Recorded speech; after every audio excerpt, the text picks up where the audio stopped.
Before we start today's video, check out our affiliate links in the description down below. These can make some great gifts with the holiday season just around the corner, or even a gift for yourself. It supports the channel at no extra cost of you. Thanks so much. May the force be with you, and enjoy the video.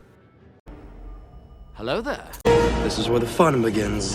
There seems to be almost like an all-out war going on within the Star Wars community online about the Acolyte. It's exactly what we're going to be discussing in today's video. We're going to break it all down for you guys, everything that we know and everything that furthermore we would be anticipating from Disney and from Lucasfilm with a potential official announcement and statement from themselves. We're going to go ahead, we're going to hop right on into it right now.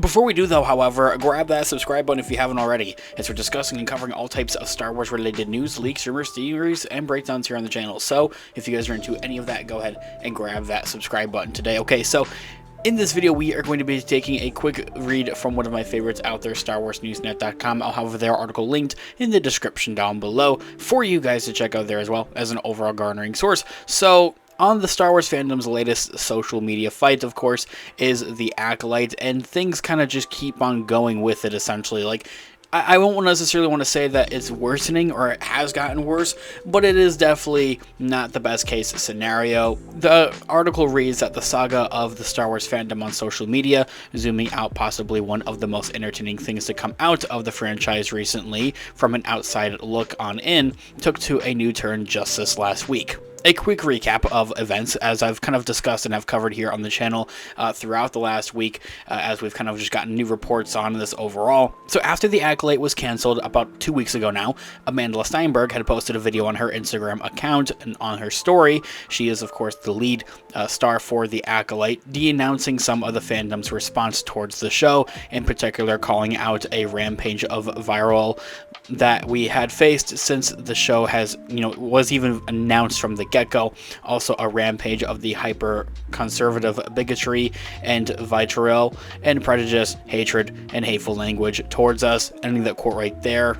After she put that video out, in turn, the fandom, the community online has been simply set on fire and ablaze. A lot of people have, been coming out with their statements and talking about it, about this and about that, and, everything under the umbrella of the Acolyte. And it's something that you would really hope just doesn't spread across, to other Star Wars projects and on Disney Plus, especially with Star Wars Skeleton Crew around the corner with its first episode premiere on December 3rd. Not just that, but also like the likes of The Mandalorian or Ahsoka Season 2, The Mandalorian and Grogu movie. You just wouldn't want to see that kind of hate and this kind of just controversy going on with those other projects, and you really want, honestly, I don't want to see it. You wouldn't want to see that happening now with the Acolyte. I think even at that, like, the Acolyte was already done in.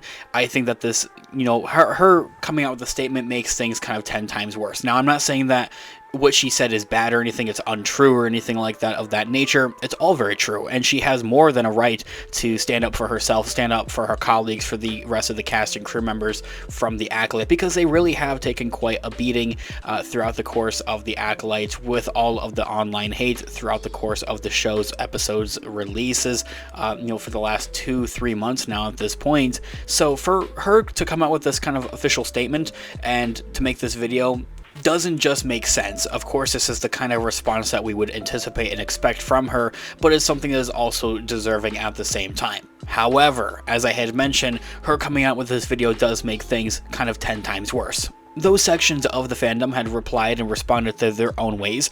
We're not going to give them the time of day to explain how or why or really what. And then on Wednesday of last week, a letter started circulating around on social media from several prominent Star Wars YouTube account owners denouncing the behavior of 3 particular channels, accusing them of violating the platform's terms of service by spreading dangerous and hateful language. I don't necessarily want to say what other channels those are. You guys may already know, or may even be able to take a guess at those channels. Now, their source also says that they've reshared the letter with a simple message. We at StarWarsNewsNet.com urge Team YouTube to look into those allegations brought forth by members of the Star Wars community as outlined in the letter below. So basically now we're seeing YouTube channels and other, content creators essentially upon their platforms, whether it's Instagram or here on YouTube, TikTok, whatever the platform may be, they're now being demonetized or taken down essentially because of the way that they had responded and replied to the Acolyte's outcry, and specifically from Amandla Stenberg's message, not just that there as well.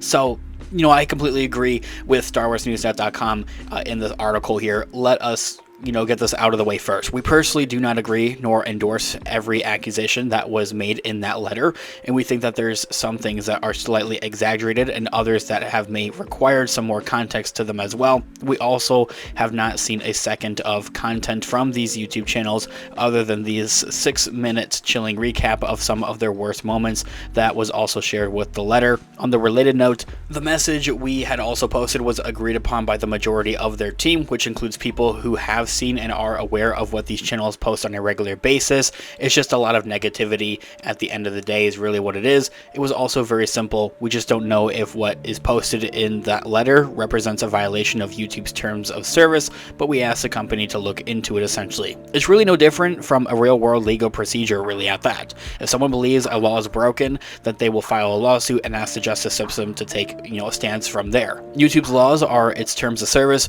and all we did is ask them to reevaluate whether they had been broken, and if so, then from there to take that appropriate action.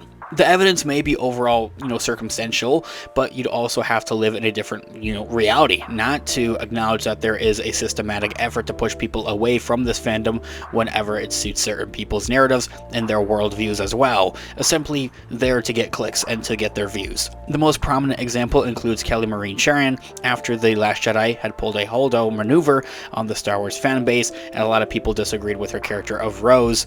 Moses Ingram after she became out the villain of the Star Wars show of, Obi-Wan Kenobi, Amandla Stenberg now, as documented here now. All three were the subject of well-documented and targeted attacks that in 2 out of 3 cases started even before their respective shows and projects had even released and came out, and which drove to the depression and or leaving of social media. It's simply not right, and simply just shouldn't be a thing. If you don't like something, if you don't like someone, if you don't like the way, if you don't like the character that they're taking on, essentially, we don't care. You don't have to voice that opinion constantly and continuously and shove it down people's throats. You don't have to send death threats and everything of that nature, of course.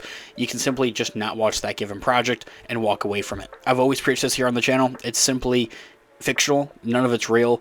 So at the end of the day, if you like it, enjoy it. If you don't, then don't.